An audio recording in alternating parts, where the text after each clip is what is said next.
77 வருஷம், கிட்டத்தட்ட 77 வருஷமா நடக்காதது இந்தியாவில் நடந்திருக்கு.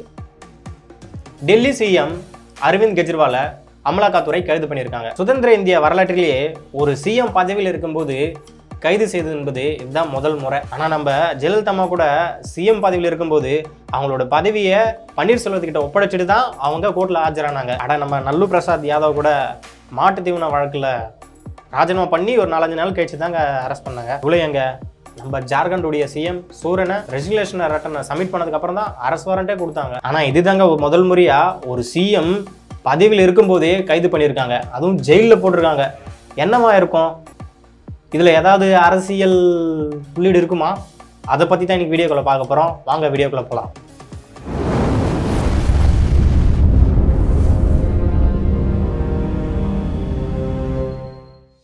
ஃபர்ஸ்ட் யார் இந்த அரவிந்த் கெஜ்ரிவால்?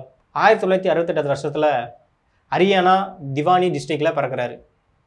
அவங்க அப்பா ஒரு எலக்ட்ரிக்கல் இன்ஜினியரிங், ஒரு வசதியான குடும்பம்னே சொல்லலாம். அவர் 1989 ஐஐடி கான்பூரில் மெக்கானிக்கல் இன்ஜினியர் முடிக்கிறார். அதே வருஷத்தில் அவருக்கு டாடா ஸ்டீல் கம்பெனியில் வேலையும் கிடைக்குது. 3 வருஷத்தில் அந்த வேலை அவருக்கு பிடிக்கலையேனவோ அந்த வேலையை விட்டு நின்றுடுறாரு. நின்னதும் சிவில் சர்வீஸ் எக்ஸாமு ப்ரிப்பரேஷன் பண்ணுறாரு. 1995 சிவில் சர்வீஸ் எக்ஸாமு கிளியர் பண்ணிவிட்டு அவர் ஐஆர்எஸ்ஸாக ஜாபில் ஜாயின் பண்ணுறாரு. அவர் ஜாபில் இருக்கும்போதே எங்கெங்கே கவர்மெண்ட் எதுக்கு போராட்டம் நடக்குதோ அதெல்லாம் போய் கலந்துக்கிட்டாரு.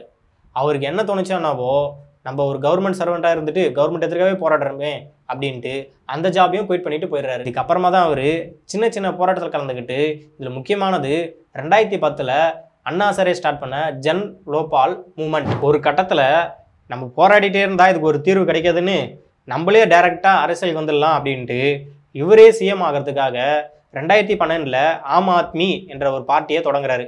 தொடங்கி 2013 டெல்லியுடைய சிஎம்மும் ஆகிறாரு. அப்பையிலிருந்து தொடர்ந்து 3 முறை டெல்லி சிஎம்மாக இருந்திருக்காரு. இந்த நேரத்தில் தான் அமலாக்கத்துறை அவரை கைது செஞ்சுருக்காங்க. இந்த கைதுக்கு பின்னாடி நிறைய அரசியல் உள்ளீடு இருக்குன்னு பத்திரிகையாளர்கள் சொல்கிறாங்க. அது என்னன்னா, நம்ம பிஜேபி ஆல் ஓவர் இந்தியாவில் என்ன தான் கேஜிஎஃப் இருந்தாலும் நம்ம டெல்லியை பிடிக்க முடியலையே, என்ன காண்டோன்னு தெரியல, நம்ம அரவிந்த் கெஜ்ரிவாலை பாவம் என்ன பிடிக்கலையனவோ உள்ளே போட்டாங்க போல். நம்ம இன்கம் டேக்ஸ் டிபார்ட்மெண்ட், இடி, சிபிஐ பண்ணுற வேலைலாம் பார்த்தா நீ என் கட்சியில் ஜாயின் பண்ணிக்க, இல்லைன்னா உனக்கு களி தாண்டி அப்படின்னு ஏதோ சொல்கிற மாதிரி இருக்குது. அதுக்காக நாங்கள் எல்லா அரசியல் தான் நல்லவங்கன்னு சொல்லலை.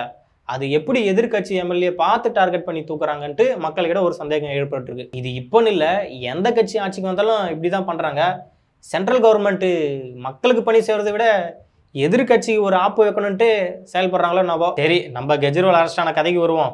அரவிந்த் கெஜ்ரிவால் ஒரு லிக்வர் பாலிசியை கொண்டு வராரு, அதாவது மது கொள்கை. இந்த பாலிசியை இம்ப்ளிமெண்ட் பண்ணதுலேருந்து மது இருப்பையும் அதிகமாச்சு, அதில் கிடைக்கக்கூடிய வரித்தொகையும் அதிகமாச்சுன்னு டெல்லி கவர்மெண்ட் பேசிட்டு இருந்தாங்க. அதை பார்த்த மீடியாவும் எதிர்கட்சியும் ஒரு விஷயத்தை எக்ஸ்போஸ் பண்ணுறாங்க. அதாவது கவர்மெண்ட்டு கிடைக்கிற லாபத்தை விட தனியார் லிக்கர் ஃபேக்ட்ரிக்கு அதிகமான லாபம் கிடைக்குதுன்னு பேசிட்டு இருந்தாங்க.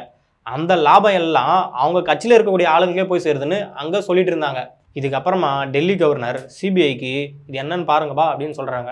அவங்க உள்ளே பூந்து அங்கே ஒரு அலசி கடைசியாக நிறைய டாக்குமெண்ட்டை கைப்பற்றுறாங்க. இதில் கைதான சில பேர் கெஜ்ரிவாலுக்கும் சம்மந்தம் இருக்குது அப்படின்னு சொல்லியிருக்காங்க. அமலாக்கத்துறை இவரை விசாரிக்கணும் வாங்க அப்படின்ட்டு சம்மனும் அனுப்பியிருக்காங்க. 1 வாட்டி 2 வாட்டி இல்லை, 9 வாட்டி இவருக்கு சம்மன் அனுப்பியிருக்காங்க. ஆனால் இவர் 1 வாட்டி கூட பொருட்படுத்தாமல் அப்படியே விட்டுருக்காரு. இதுக்கு அப்புறமா தான் அமலாக்கத்துறை இவரை அரெஸ்ட் பண்ணியிருக்கு. இது ஒரு மிகப்பெரிய சர்ச்சையே உருவாக்கியிருக்கு. இந்த அரெஸ்ட்டுக்கு அப்புறமா தான் 2 முக்கியமான கேள்வி எழுந்திருக்கு. ஒன்று, இவ்வளோ நாள் வெயிட் பண்ணி எலெக்ஷன் நெருக்கத்திலேயே அரெஸ்ட் பண்ணணும். 2வது, இதே உங்கள் கட்சியோட கூட்டணியாக இருந்தால் அப்போ அரெஸ்ட் பண்ணியிருப்பீங்களா? இந்த கேள்விக்கான விடையை யார் சொல்லுவானா, நம்ம தலைவர் தான் சொல்லணும். என்னவோ தெரியலங்க. சரி, மறக்காமல் மக்களே மக்கள் சினிமா சேனலுக்கு சப்ஸ்கிரைப் பண்ணுறங்க, லைக் போட்டுருங்க, கமெண்ட்டை போட்டுருங்க, அப்படி வீடியோ ஃபுல்லாக பாருங்கள்.